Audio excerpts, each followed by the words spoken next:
Guidance is internal. Ignition sequence starts. 5, 4, 3, 2, 1, 0. All engine running. Liftoff. We have a liftoff.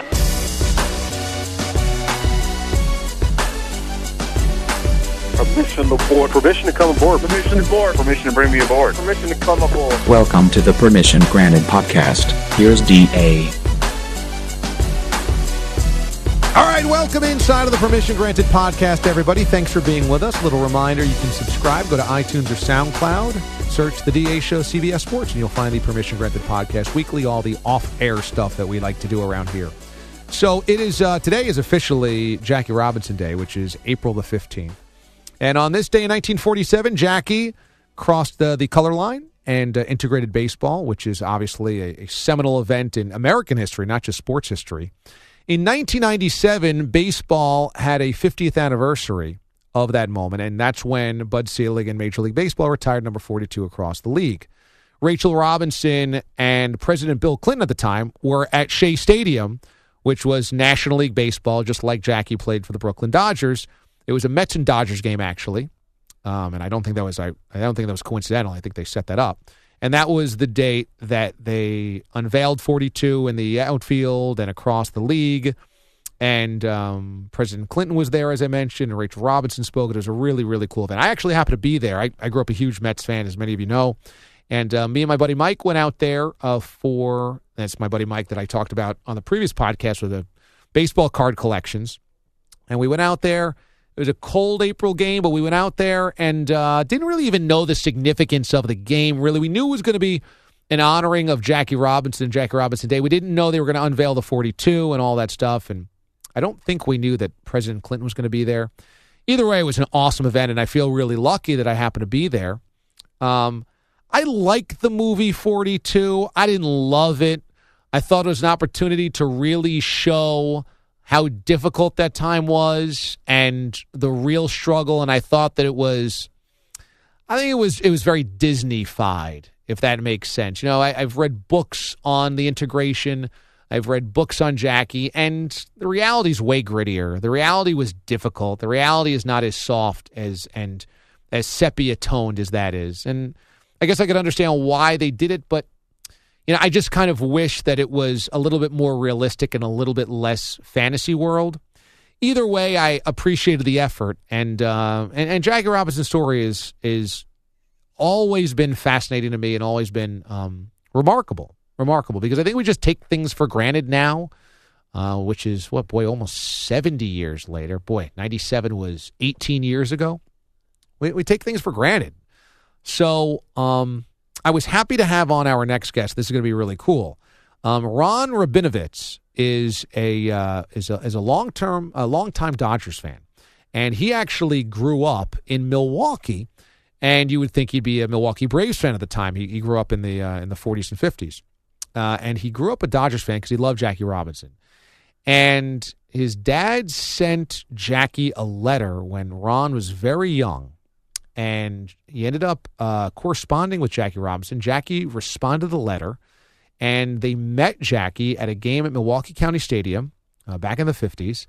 And Ron Rabinovitz and Jackie ended up keeping kind of pen pals in that relationship. And then they kind of grew to be very good friends. And Ron Rabinovitz, which, kind of randomly, a young kid from Wisconsin, became a really close friend of Jackie Robinson. Or I don't know how close, but at least a friend.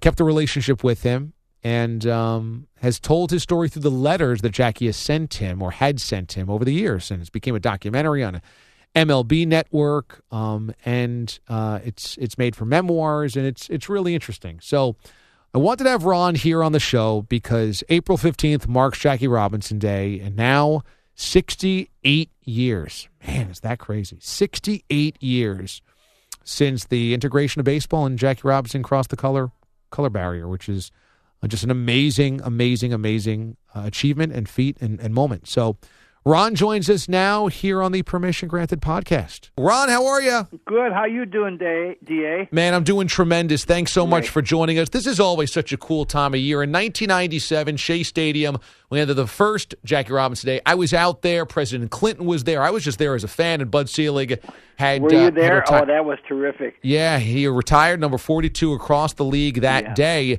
That was a special day, and I think it's really cool. How do you feel about every year this date kind of symbolizing that and bringing us back to that? Well, I think it's a great honor for Jackie to have everybody wearing number 42, and that no one other than on April 15th can wear it. I mean, that shows you the respect that Major League Baseball had for him and what he did for baseball and what he did for America. He was a tremendous man, D.A. He really was. It was such an honor to know him and to be friends with him. For those that don't know your story, it starts when you're just a young pup up in Milwaukee. Yes. He's, of course, playing for the Brooklyn Dodgers, and your father sends him a letter. Now, he must have got a ton of letters, but he actually responded to your letter, and you didn't even know that your dad had sent it in the first place, right? That's right. He just said to me, how would you like to meet him someday? And I said, boy, would I love that. So unbeknownst to me, he wrote this letter. So I come home from school one day, and laying on my bed face down was an envelope, and the back of it, it said Jackie Robinson. Well, I about flipped, So we went to a Dodger-Brave game in Milwaukee. I grew up in Sheboygan, Wisconsin, which is 50 miles north of Milwaukee. And it was the first baseball game, DA, that I ever went to. I couldn't wait for it to end because I knew that I was going to go down by the locker room and meet him. So we went down to the locker room, and I waited for him to come out, and about 50 other kids ran up to him and looking for autographs, and I said, Jackie, I'm Ronnie Rabinovich. Do you remember me? And he says, sure I do. My dad's standing over my shoulder. He says, sure, Jackie, with the thousands of letters you get, how would you remember? He says, no, I remember. Your dad wrote me on lawyer stationery. My father was an attorney. And from that time on, we became the very dearest of friends. He told me, keep in touch. So I used to write to him. I'd write Jackie Robinson, Stamford, Connecticut, no address, no zip code. He'd get it. He'd write back to me, Ronnie Rabinovich, Sheboygan, Wisconsin, no address, no zip code, and I'd get it. And we got together many, many times. We had lunches and dinners together. He was at my 10th birthday party in 1955. Wow. The year that they beat the damn Yankees in the World Series. Can you imagine a kid having Jackie Robinson at your birthday dinner singing happy birthday to you? I was numb. Can you imagine? It was just unbelievable. So when you say, we went down to the Dodgers locker room, that story, that anecdote in itself sounds so foreign, so alien. Did you guys have a special invitation from him? Did you just walk down to the locker room? How did that work? No, we just were outside waiting as the ball players came out, and waiting for them. And then the kids would run up to the other Dodgers and ask for autographs. And I just stood there still. I didn't want to move because I was just waiting for one guy. That's amazing. Isn't that amazing? How did it end up that he came to your birthday party? Because this was in Wisconsin? Right. He was playing in Milwaukee, and that particular day he had hit a home run, and as he was rounding third, he waved it to me like this one was for you. And we used to get tickets on the third base line in Milwaukee at Milwaukee County Stadium, right by the Dodger dugout. So then we made arrangements. He got in our car. He came with us to this restaurant. It was just amazing. Can you imagine? That's outrageous. Yeah, that it is was outrageous. Unbelievable. So you ended up having a letter correspondence with him up until when he passed away in the 70s, right? 1972, that's right. And so you had this correspondence, and as you grow older, how does the relationship evolve between you and Jackie? Well, as a kid, I loved him because he was helping my Dodgers win pennants. But as I grew up, I realized how much more than just baseball he was. What he did for this country, what he did for America. They say Babe Ruth changed baseball. Jackie Robinson changed America, and he did it alone. There was no civil rights movement at that time. It was 18 years before the civil rights movement. Martin Luther King was a teenager. Rosa Parks, nothing had happened with that bus yet with that. I mean, it was just unbelievable. And he did it alone. He was just amazing. So what are the letters like? Because as a kid, I'm sure it's like, oh, I thought you had a great game. Will the Dodgers win the pennant? By the time that you were older than that, into your 20s, I'm guessing, and then maybe even into your 30s, what are your letters like to him? Well, I used to write to him about what I was doing in school and different things, and I would ask him about his son, Jackie Jr., who was about the same age as I was, and he'd write back. Let me read a couple excerpts from one of the letters. Dear Ronnie, I'm happy to know that everything went well at your bar mitzvah. My schedule has been very busy, and I've not been able to keep up with my outside responsibilities. Ronnie, one of the things that pleases me most is our friendship continues even though I am no longer connected with baseball. It's friends like you that make me feel that everything that happened was worthwhile. I hope we do get a chance to see each other soon. It seems when people are as far apart as we are, they have a tendency to forget. I hope we don't. My regards to the family. I hope everything continues to go well. Always, Jackie.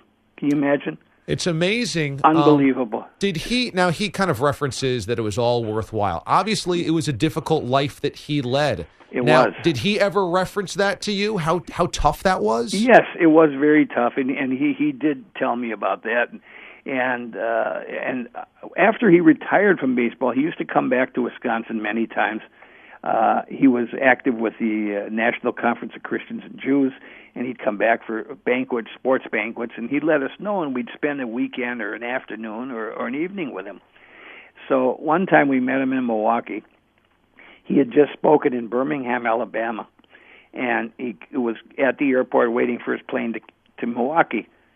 And there was in the waiting room at the airport, there was a big sign, whites only, and he sat down. And the police came, and they were going to arrest him. And then they found out he was Jackie Robinson. They left him alone. And when he came off the plane in Milwaukee, he was pretty upset, and he said, Ronnie, you know, if my name would have been John Jones or Paul Smith or anybody else, I'd have been in jail today because of the color of my skin. Those are the things we have to change. You had grown up in Wisconsin, and you were a Dodgers fan simply because you loved Jackie Robinson, right? Right. And so when you went to games at old Milwaukee County Stadium to watch the Braves, and he was breaking in, and it was 47, 48, 49, do you remember other fans being okay with it, or was there anger in the stands as well when you were there? Well, you know, when I met him, it was 1953, so it was actually the tail end of his playing days. Gotcha. Because he retired after the 56th season. And but no, there was one particular incident. You know, he was a great competitor. He loved to win.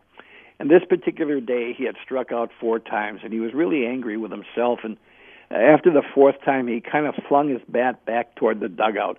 And the bat sailed on him, unfortunately, and hit the top of the dugout and went into the stands. And this woman claimed that she was hit by the bat. And he felt terrible. He actually took a cab to her home that night to apologize in person. She wanted nothing to do with it. She got a lawyer. She was going to start a lawsuit. It turned out that the lawyer was a good friend of my dad's, and it turned out that the bat actually never hit her. It hit the railing in front of her seat, never touched her. But because she didn't like African Americans, she wanted to start trouble. And of course, everything was dropped, you know, but I felt terrible that someone would do this. And one time he was supposed to come to Sheboygan. He was speaking in Manitowoc, Wisconsin, which is just south of Green Bay. And we met him there, and he was going to stay overnight at our home and speak to my high school the following morning. And a couple of weeks before that, my dad and I are out on the front lawn playing catch. And the neighbor came by, and my dad's telling him that Jackie Robinson's coming to stay at our house. And he says, you mean to tell me you'd let Jackie Robinson sleep in your house? He says, of course I would. I'd love to have him build a house next to me. And he says, boy, I sure wouldn't. My dad looked him straight in the eye, and he said, you know, Ben, I don't think that would be the real question. I think the real question would be whether Jackie Robinson would want to live next to you. So we get to Manitowoc, and unfortunately, he had to get back to New York on business, and he was terribly disappointed, and I was, of course, disappointed. And he was presented the key to the city of Manitowoc by the mayor, a big wrought iron key with red, white, and blue ribbons. And I'm sitting with him in the car taking him to the airport, and that key is laying on his lap, and he turned to me and he says, Ronnie, would you keep this for me, you know? So we got back to Sheboygan, and my dad had to stop at his law office to pick up some books and some files. And someone had spray painted a sign on the wall in front of my dad's law office that said, Rabinovich is bringing N to Sheboygan, the N-word. And I started to cry, and my dad, my mother, my sister, and I, we got out of the car. We got some water and brushes and soap, and we, scrubbed it all down. But I just thought, my God, this is just terrible. How anybody would be so insensitive. Ron Rabinovitz, longtime friend of Jackie Robinson, joins us here on the show, and his memoir, including his letters back and forth with Jackie, are one of the documentaries for MLB Network called Letters from Jackie. So you actually got to spend some time with him about 6 months before his death, and by the early 70s, by 71, 72, his health was ailing. He wasn't necessarily an old guy, but he had some heart issues and diabetes and some blindness or whatnot. How was his attitude at that point in time? Because one would imagine a lifetime of stress and trying to, do the right thing at some point has to kind of steal you a little bit. Yeah. I was with him about 6 months before he passed away in New York, and his health had been failing pretty badly. He suffered from diabetes. He had a heart attack. He was blind in one eye and going blind in the other eye. And he was in pretty rough shape. And yes, he was so happy to see me, and he wanted to hear all about my family, and I, of course, wanted to hear about his. And afterwards, I hailed him a cab, and I got him settled in the cab, and I leaned in, I kissed him on the cheek, and told him how much I loved him. And that was the last time I saw him. I stood on that corner. I remember it. It was yesterday. As that cab disappeared, I had tears running down my cheeks because I realized I would never see him again. Well, how was his attitude, though, at that point in time? Was he a bitter guy? Was he angry? Was he at peace? He was very active in politics and in civil rights, and he was a Republican. My dad was a Democrat, and they used to argue every once in a while about different things. But he loved my dad, and he was sure he was angry. He was honored at the 1972 World Series. Actually, it was 8 days before he passed away. And it was the 25th anniversary of his breaking the color line in baseball. And he said, "Thank you so much for this honor, but I won't be happy until I see an African-American as a manager in baseball or an African-American general manager in baseball." And in 2009, when Barack Obama was inaugurated, I wrote an article that was in the paper that I said, I wonder what Jackie would be thinking today. Amazing how he opened the doors. I was interviewed by Larry King a while back in L.A., and he was telling me a story. The first time he interviewed Martin Luther King, he said, "This is Martin Luther King, the founder of the Civil Rights Movement." And Martin Luther King stopped him and said, "No, Larry." He said, "I'm not the founder. Jackie Robinson was." So what do you think it was about you or about your family that Jackie took a liking to? Because I'm sure, as you mentioned, you got a ton of correspondences, and yet there was something about you and your family that he continued a relationship with his entire life. And we were so different. I was white, he was black. I was Jewish, he was Christian. I was a kid, he was an adult. I was from a little town in the Midwest. He was from a big city out east. And yet there was this bond of friendship. And I don't know, he just loved me. He loved my family. And it was amazing. I met Rachel a few times, and I asked her, and she said he used to write to other kids occasionally, but never had she ever seen anything like this. So you have no idea why? And I guess perhaps Jackie's letters were like a baton pass. It was a black man of dignity was reaching far to touch a single boy who cared. And that boy was to pass that baton of brotherhood on to his children, to other children, and to the world. And that's what I've been doing for many, many years, over almost 30 years. It's just amazing. I got one more letter if you got a minute. Yeah. I could read some excerpts. Okay. Dear Ronnie, it was great hearing from you again. I hope everything is fine with the family. You're very kind to say the nice things you did. I learned a long time ago that a person must be true to himself if he is to succeed. He must be willing to stand by his principles, even at the possible loss of prestige. He must first learn to live with himself before he can hope to live with others. I have been fortunate. God has been good to me, and I intend to work as hard as I can to repay all the things people have done for me. I appreciate your friendship and feel as long as you set a worthwhile goal and head for it, you will do well. Continued good luck. My regards to the family. Always, Jackie. Amazing, huh? Really is. He was a class act all the way. He sent me a telegram when I graduated from high school. I know kids today don't know what a telegram was. Or a letter, for that matter. That's right, or a letter, you know. Hey, congratulations. Sorry to have delayed message. Have been out of the city. I'm always proud of your achievements. Continued good luck, Jackie Robinson. Fantastic. Amazing. Well, just amazing. if you check out MLB Network over the next couple of days, I'm sure they'll be rerunning the documentary Letters from Jackie. Ron Rabinovich had correspondence throughout his entire life, became a friend of Jackie's, and what a story he has as well. Ron, this was really enlightening. This was really fantastic. Thank you so much. Thank you for inviting me. I appreciate it. All right, we start now the crossover segment, and usually this is where Mraz joins me here on the Permission Granted podcast, which is available by going to SoundCloud or iTunes and searching The DA Show, CBS Sports. It's really cool. You should do it. So you got that going on, but also it's available on YouTube as well, youtube.com/The DA Show. But right now, it's not Mraz. It's Adam Gracia, who is affectionately known as Noodles around the newsroom for a nickname he got years ago. I have no idea even why. But we're just going to call him Adam for now, okay? Or maybe just Gracia. Gracia, hello? Hello, DA. Now, there's two things we've got to get to. Number one is Bagel-Gate. Number two is the flag football game, and that ties into one another. We talked about this on the air the other day. You and I carpool to the Flag Football League out of Long Island, about an hour outside the city. So we carpool there on Sunday mornings. This is the league that Mraz is the coach and general manager of. And look, you had a little bit of a faux pas, a little bit of a slip-up, a little bit of a party foul on Sunday. You got to the subway stop where I pick you up a little early, and you said, you want me to go get you a bagel? I said, yes. You said, what kind? I said, plain.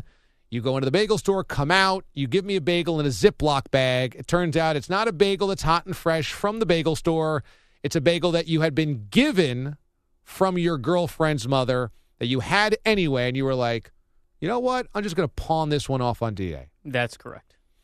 How you regretted this, because now it's really been the subject of much consternation and debate all week long. You know, Damon, first of all, I want to thank you for having me on to explain myself. Oh, it's my pleasure.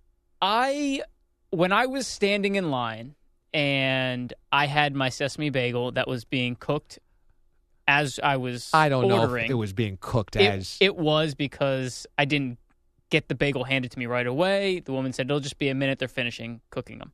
Wow. So your sesame bagel was really literally right out of the oven. Right out of the oven. It was piping hot. As they would say, yes, piping hot. Okay. And the woman says to me, what did you get? I said, just the sesame bagel, just plain. There's no cream cheese, butter, or anything. She goes, okay, it's $1. I had $2 in my hand. Had you ordered the plain before that? No. Okay. You had just gone to Sesame, and then we're going to order the plain. No. You had no intent of ordering the plain. When did you make the decision to not order my bagel? The moment that you said plain the text message, I knew that I was going to give you my plain bagel. Wow. So if I had said anything else... Oh, you would have a fresh bagel. You'd be enjoying. You would have enjoyed it. Any other flavor. Yes. You know what's interesting? I was going to say egg. Well, I really like French toast bagels, but you can't. I've never had that. Yeah, it's great because they have a little powdered cinnamon on them. But I was like, a lot of places don't have the French toast. I like an egg as well, but some places don't have an egg, and I didn't think if not everybody has an egg bagel. I don't know if you knew what an egg bagel was. Oh yeah, you do. Yeah, the yellow ones. Yeah, so I was going to go egg, and then I was like, let me just make it easy, the plain. And so that's amazing that as soon as you got that, were you waiting, hoping that it was going to say plain? No, I was not. The thought, to be completely honest with you, the thought never crossed my mind until it said plain. And then I walk in there. And then two and two, as soon as I said plain, it clicked in your mind. Yeah, and just the bagel smells like, I want a sesame bagel. But you could have bought yours and mine. I could have. And when the cashier said to me, it's just $1, knowing that I had the $2. She said just. I added the just, but she said it's $1. First of all, I was shocked because everything in New York is $1 million. But a bagel's cheap. Right, but I thought it was going to be more than $1, which was why I had $2 out in my hand. She said $1. I made the mistake of not saying, you know what, let's make it an even 2 and let me get a plain bagel, because that was what you actually wanted, a fresh bagel. And I did feel bad. I did think about it. But then, like I said on the air the other day, I could use this extra $1 for a soda or a bag of chips. So pathetic. It's $1. But I do. So pathetic. I do regret the move. We You are have teammates. to. We are teammates. You have been doing me a favor, driving me to the games. Oh yeah, big favor. Despite the fact that the first time we went some random way coming home. Got lost coming home bad. But it's okay. I messed up. Yeah, you did. And You have I to own hope it. that I can get a chance to make it up to you. I don't know how many times I can apologize. I don't think the apology is necessary because it comes in actions. When you buy me the next bagel, it'll be fine. And I think what you're dealing with now is the syndrome of the NFL. You only play on Sundays. And so you have all week to talk about what happened on Sunday. If we played every day, you could buy me the bagel the next day and it'll be fine. Correct. You're dealing with a week-long media speculation. As you know, I came... Sports Talk Radio going crazy on this. Right. I came out of school. I was a one and done. You were one and done. This is my first year in the league. I left after my freshman year, and we didn't have any media. The media was not allowed to talk to freshmen. So this is my first time really dealing with the media. So now you know. And I thought that it wasn't going to be an issue because Monday I didn't really hear anything. I didn't realize that Monday was an off day. So Yeah, Monday was an off day, yeah. When Tuesday hit. Yeah, Tuesday. That's when social media really started to come down. They started to get the calls from the reporters. And then the show happened. Yeah. Well, this will hopefully be put behind us because I don't want it to tear apart what is now building towards a magical season for the Young Guns. Correct. Okay, so undefeated. This is the team that Mraz has assembled, and we played our preseason opener 4 weeks ago now. And we were terrible. We got blown out 31-0 in the opener, in the exhibition game, and we thought this season was going to be lost. And you were actually kind of encouraged afterwards. We were driving home, and you're like, you know what? I had a good time. And I was like, really? Like, it was freezing. We just got blown out. What do you feel good about? And you were just like, I don't know. I just like it. So this past week, we actually won in impressive and dramatic comeback fashion to start off the season. The first 3 weeks were postponed because of weather situations. So what was it that you saw in the preseason that you liked carrying in? The team has a lot of heart. Okay, you saw that. I did see that. Even when we lost 31-0? You know, we went down early in the game. This past week? No, week one? No, during the preseason game. We went down early, but nobody really put their heads down. And we kept fighting. Ultimately didn't get any points on the board. Or couldn't stop them. But nobody put their heads down. And there was a lot of fight in the guys. There was a lot of fight left on the field. Now, the guy that looked like Darrelle Revis did kind of quit. He sat on the sidelines and wore my winter jacket. Yes, he did. Sat down, cross-legged. So he did kind of quit. But he was the only guy that quit. Well, we may have had somebody else quit. Our backup quarterback, who went in for 3 possessions through 3 interceptions. Shocker, he was not at the game. Our first, we can name him. That's Ike Feldman, who's a producer on the overnight show here on CBS Sports Radio. And I'm okay with it. You're okay with him not being part of the team, because here's the thing. He didn't show up to week 1. He texted Mraz and said, "Oh, sorry, I forgot. I woke up in Pennsylvania," which is a weird excuse. I don't know what that means. I forgot, and I would be there, or I don't know how I got to Pennsylvania. If he wants to wake up in Pennsylvania again on Sunday, I don't think anybody would have an issue with it. Wow, okay.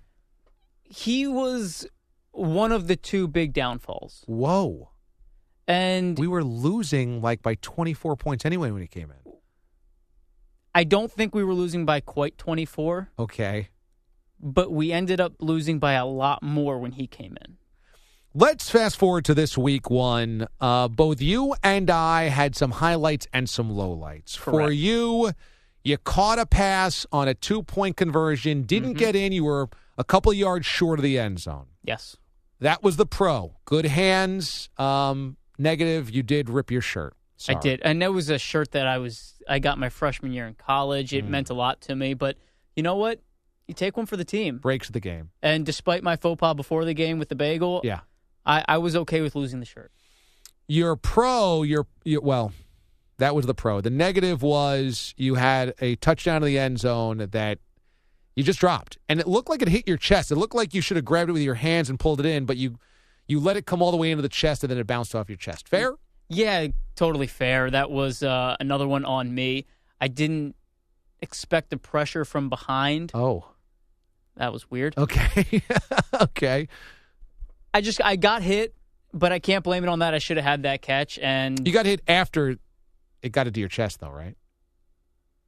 I thought you got hit simultaneously, and I asked you that on the sidelines. You're like, that guy didn't hit me until after I dropped it.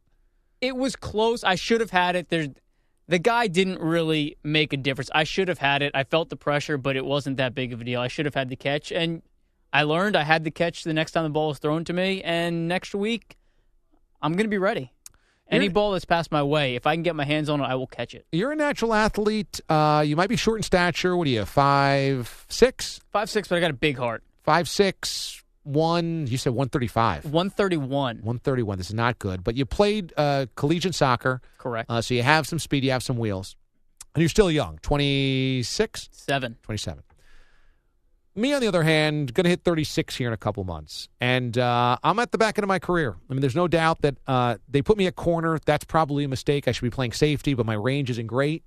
So we've got guys, we've got help over the top. I gave up a couple of big plays in this game, like I did in the preseason. But, here's the thing. You can give up a lot of big plays, but it's what happens at the end of the game that really matters. So take us through that final play. So the final possession, we come all the way back to take the lead on a crazy turnaround set of events late. Anyway, we take the lead. We've just got to stop this team from going 80 yards in 35 seconds, right? That's the only way we lose.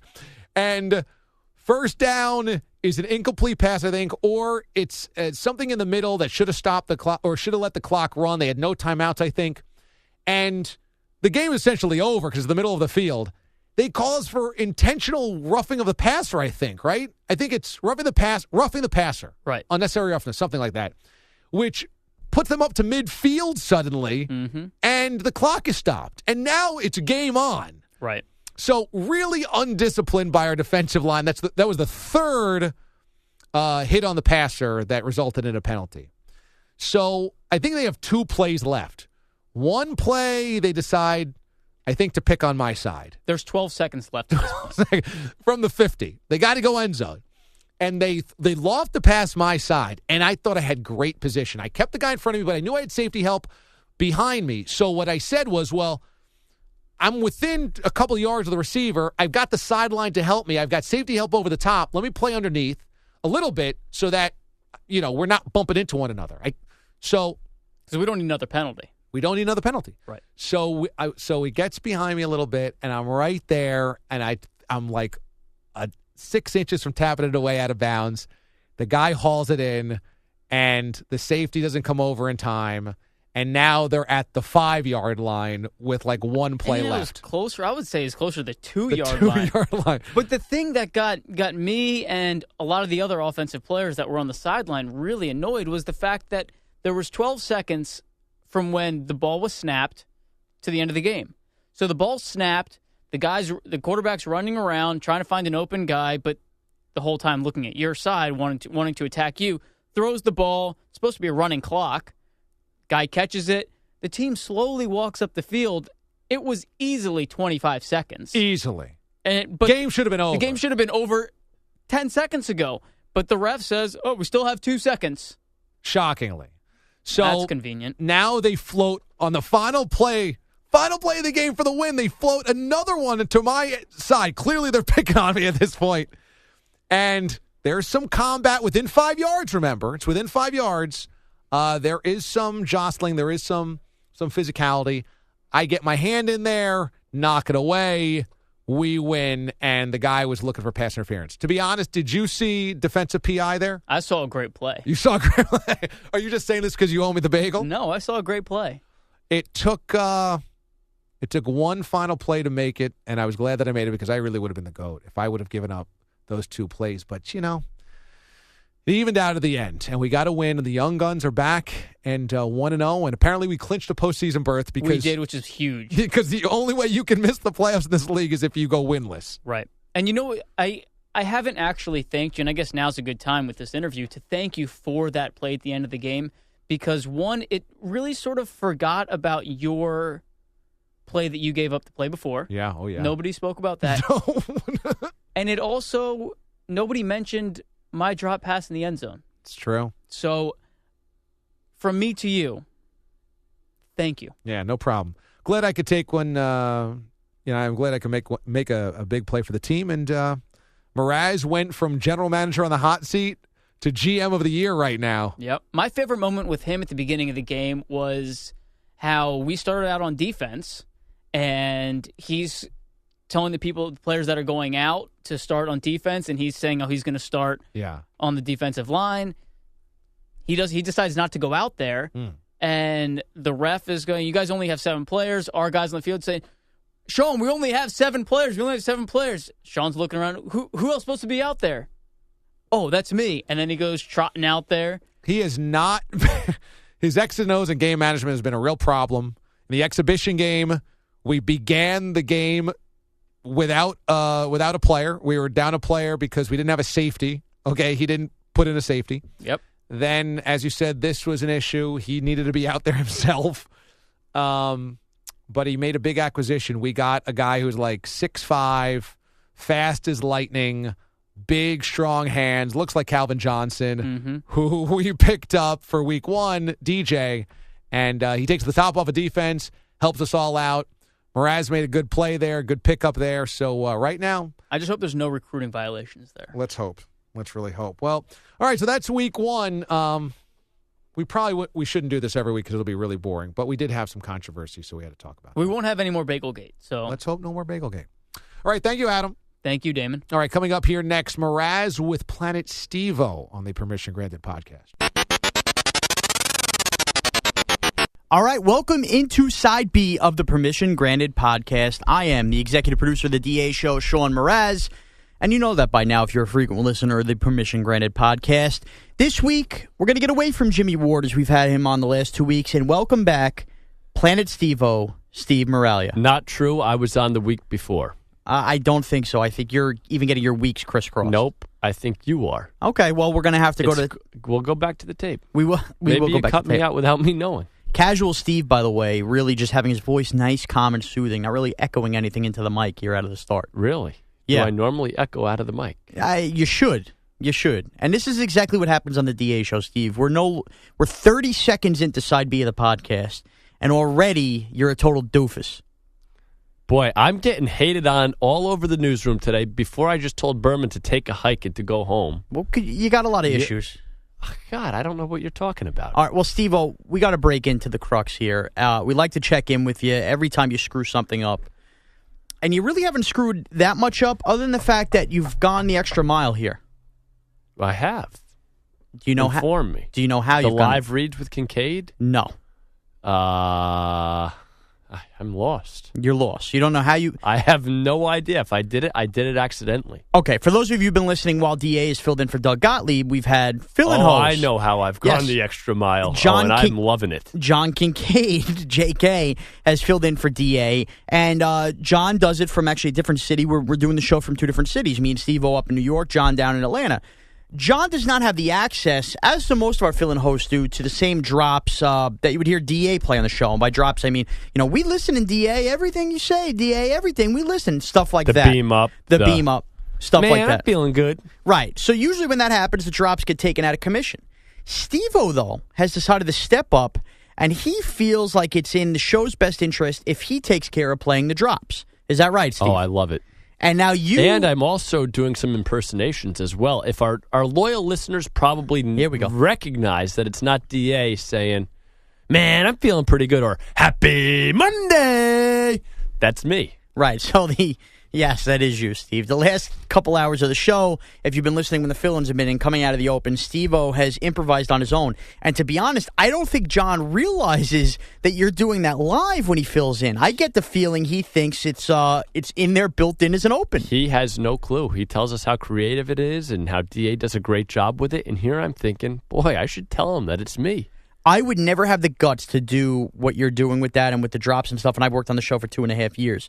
So for that, I give you a lot of credit, Steve-O. Well, thanks, Sean. I really don't know how you have the goal and the wherewithal to do it, but do you feel... Here's the thing. You screw up the little things. So by doing something like this extraordinary, I wonder, are you putting too much on your plate and therefore going to screw up down the road? No, I think I'm just super focused because I'm waiting to...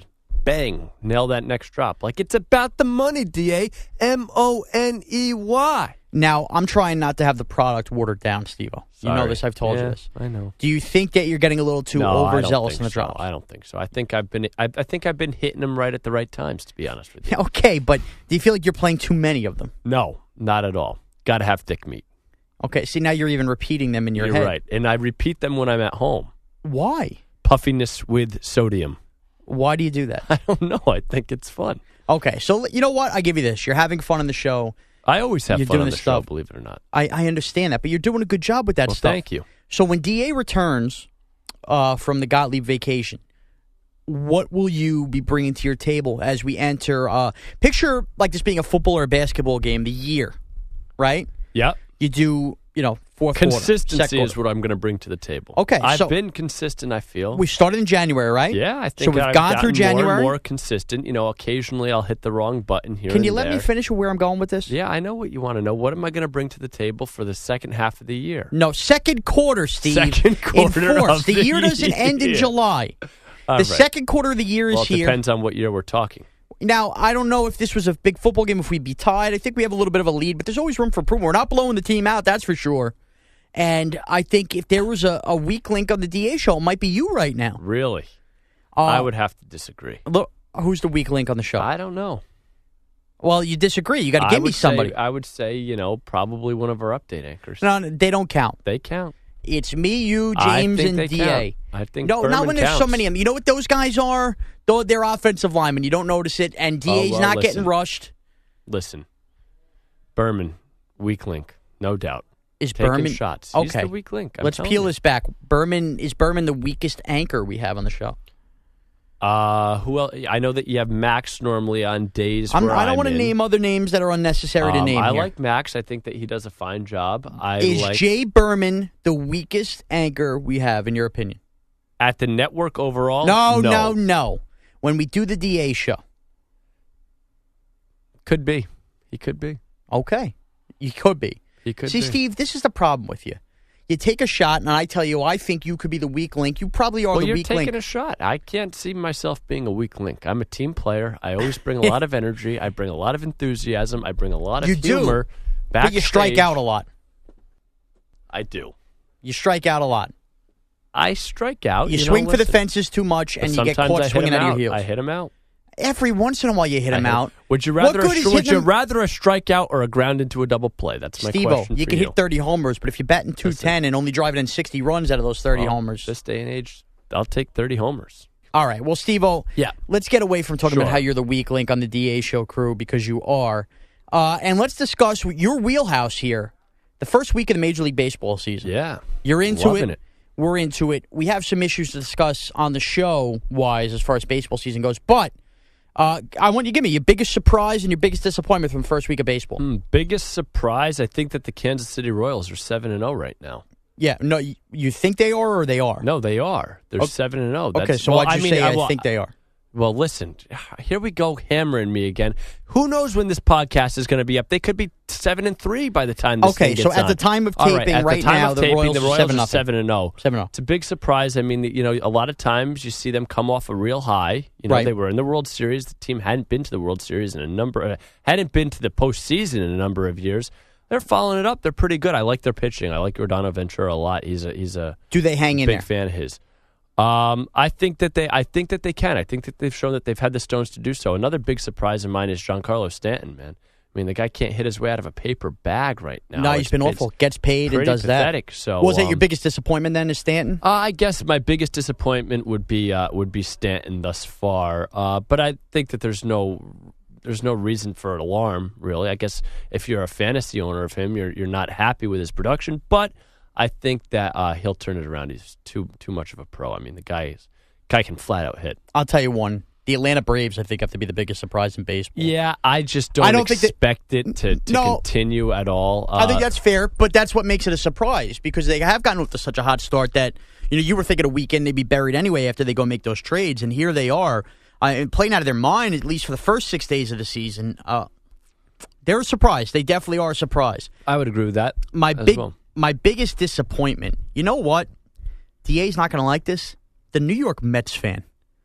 The amount of Harvey love fest there has been is borderline sickening and ridiculous. I understand the guy is their star, and I understand they all should be excited. But could we cut out the Harvey Day nonsense every time the guy pitches? Guys, it's Thursday, it's Tuesday. It's not Harvey Day. Well, listen. Enough. I don't know. I can't really take shots because last year I was all about Tanaka time when he was on that role that he was on. And it was fun to say it. It was fun to say it. Listen, I get it. They're excited about this guy. He's got a live arm. He starts tonight, Tuesday night here in Queens in New York City. So I'll have my eye on that game, of course. But I want to see how many people they draw at that ballpark, to be honest with you. Oh, it'll fill up for Harvey because they're obsessed. It's unbelievable. It almost speaks to the patheticness of that organization that they haven't had anybody come along in this long. And they should absolutely be excited for him, especially coming off the surgery. But just stupid stuff like Harvey Day and the dark. Enough. Just enough. I guess you're sick of it. I wanted to mention one other thing of this baseball season, and I guess another surprise could be we've seen a bunch of them, but locally for us here in New York as big Yankee fans, how about Alex Rodriguez, Mraz? It's been great. He's been great, and I know you don't want to overreact to anything that happens in the first week of the second week of the season. No, I heard from a broadcaster once. Yep. Never trust anything you see in April and September. Oh, boy. There it is. Was that a Sterling? That's a Susan thing, actually. Oh, that's a Susan. Yeah. Fair enough, and I think that's accurate. However, a lot of Yankee fans will tell you there was a part of them that thought A-Rod wouldn't even make it out of spring training. I know they were paying a salary that he would fall apart and everything, and he's been good. I mean, on an offensive team that struggled, I know the Yankees went off on Sunday night versus the Red Sox. He's been every bit the answer. I mean, the guy went from 7th in the lineup to now they're trusting him in the middle of the lineup within a week, which speaks to Girardi. However, MLB could be facing a real situation here. The Yankees could end up stinking here at the All-Star break. And the only worthy Yankee All-Star representative there may be is Alex Rodriguez. Oh, wouldn't that be something? I would love it because I know for a fact, as you know, that I've had close ties to the broadcast. Right. I really hate how the Yankees have kind of handled this situation. Right, and they're definitely trying to avoid the milestones. I don't know if you saw the thing today. Yeah, they're 100% trying to avoid those milestones. I know that there've been anonymous sources, but everybody's had it, so it's got to be true at this point. And I know I've heard from some people inside the organization that have told team broadcasters to tone down Alex Rodriguez home runs and Alex Rodriguez milestones. Is that right? Yes. Is that Steve-O breaking news here? That is not me breaking news. It's me just with, I guess, a little tidbit of information from inside the walls of Yankee Stadium. Don't be bringing up the numbers when A-Rod, hits a home run. Or just keep tone it down. It's not a celebration, essentially, is what they're saying. The Yankees don't want to pay. Which I think is totally wrong, to be honest with you, because he has all those clauses in his contract. He has the clauses in his contract where if he hits 5 more home runs, he's going to get a $6 million bonus. Now, my thing is this. If the Yankees are trying to get this money back from Alex Rodriguez when he eventually does it, are they going to give their fans the money back for selling the 600 and the 500 T-shirts that they sold years ago? Because apparently these milestones don't mean anything anymore. That's a great point. I want to know how much money they made at their concession stands, selling all this Alex Rodriguez memorabilia when he was attaining.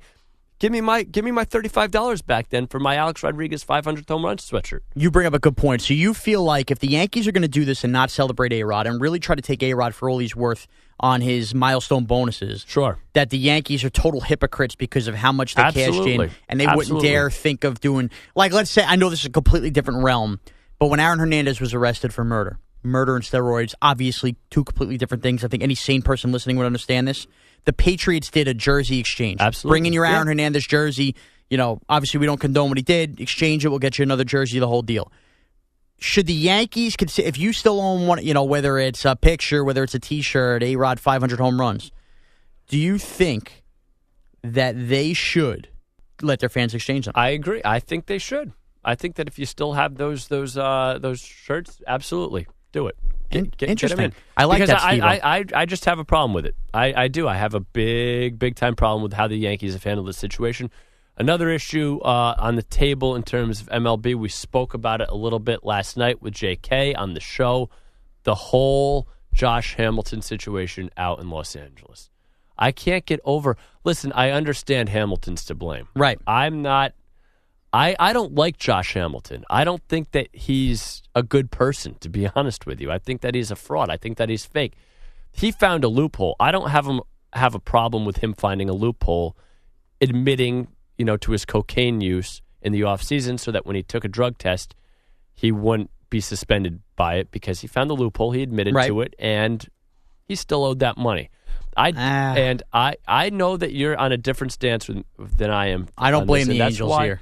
I do blame the Angels. They invested in this guy. They've spent millions of dollars on a guy they knew had baggage with him. And don't think for 1 second that a team, if they can't find a loophole like we just spoke about with the Yankees, won't find a loophole to get out of that money. Listen. You cannot have the take that you and John had last night on this if you're a businessman. Here's the thing. If you're a businessman, you should believe in second chances. No, but sometimes you should believe in second chances. If that guy is going to fail you, like Josh Hamilton has failed the Angels, you should absolutely look to get out of that contract and get it's ridiculous. Right now, you should. Yes, I'm not saying that people don't deserve second chances. I've been given second chances plenty of times. On this show alone in 3 months, you've given about 17 second chances. I don't get. Let's not go there. But what are you going to fire me?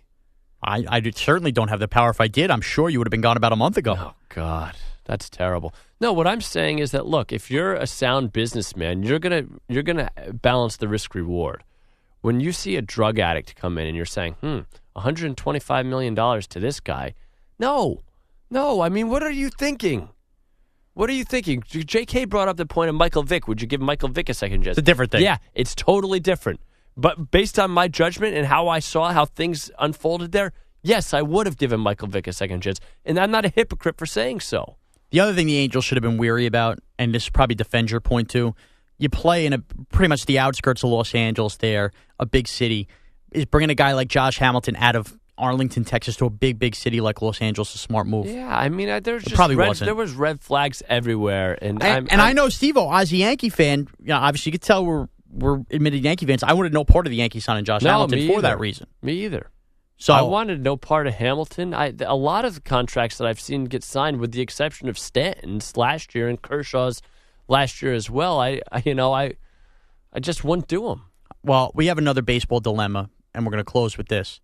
The NHL playoffs are about to start. The NBA playoffs are about to start. Go. Where me and Steve-O sit in our control room box, basically looking in through the glass into the studio we where look DA at about is. 12-inch TVs. Right, we have two 12-inch TVs, and that's how we have to watch our games and everything like this. One of our TVs keeps freezing. It's awful. We have engineering working hard to figure out the problem so that the situation stops. I'm a big Yankee fan, as is Steve-O. However, with the playoffs going on, we can't be missing playoff games with the Yankees on the good TV, and you're trying to put up a fight with me. It's not going to happen. In jest, I am putting up a fight with you, Mraz, because I feel like the Yankees should go on the left TV. You see how many times I lean in front of that left TV. I understand I'm always blocking your view. You're always getting upset about it. I say we put the Rangers on the right. I'm with you there. You know that I'm a Rangers fan as well. We got right, left, but right, here's left. The thing. Not that a freeze is ideal on a TV. Everybody's been there with their cable freezes and stuff. You can't have a freeze happen in hockey with a constant game of motion. If a freeze happens in baseball where it's a little more slow going, that's fair game. It doesn't matter. These freezes are minutes upon minutes long. I understand they're like 4 that. or 5 minutes. But any freeze is terrible. But you could come back at a freeze to a same at bat. We also have to figure out that TV. We have a spare TV in the newsroom. We have a spare TV. We have a project going. I'm sure everybody out there really cares that we're not going to see these games. Well, they do care because we're stealing it from Rich Ackerman without him knowing. Why do you have to go public with that knowledge? We're not stealing it from him. He's had a dusty TV sitting in the back of his cubicle for a year and a half that he hasn't touched. Taking over the TV like he took over our newsroom refrigerator. That's a good point. and Rich Ackerman, who does the updates, you see him if you watch the Doug Gottlieb show often and stuff like that. Yes, he loves. He has control over the newsroom refrigerator where he finds himself frequently. Which I'm actually fine with because it's nice and clean. You need somebody to clean it up. Yep. So what Steve-O was saying is that we're going to take control of this TV. Yeah, I think so. If Rich is listening, then you've heard Steve-O say those words and not myself. And that's the way it's got to be, and that's what we're going to do here. All right, Chief, I'll chime in. All right. Well, Steve-O, thank you for a wild and always crazy side B. I don't know where we went off the rails there, but you gave us some baseball nuggets, so I appreciate it. Great. Have a great night. All right. Well, that's Steve-O Morale. He doesn't have Twitter, so there's no point in plugging it. You could follow me at Twitter, on Twitter, at Mraz CBS. Check us out on SoundCloud, on iTunes, on YouTube.com/The DA Show, Facebook.com/The DA Show. Any social media outlet there is, we're on it. Thank you guys for listening. The DA Show will be back pretty much to normal next week with DA in his normal time slot. So we'll catch you guys there, and we'll catch you guys next week on the Permission Granted podcast. Take care.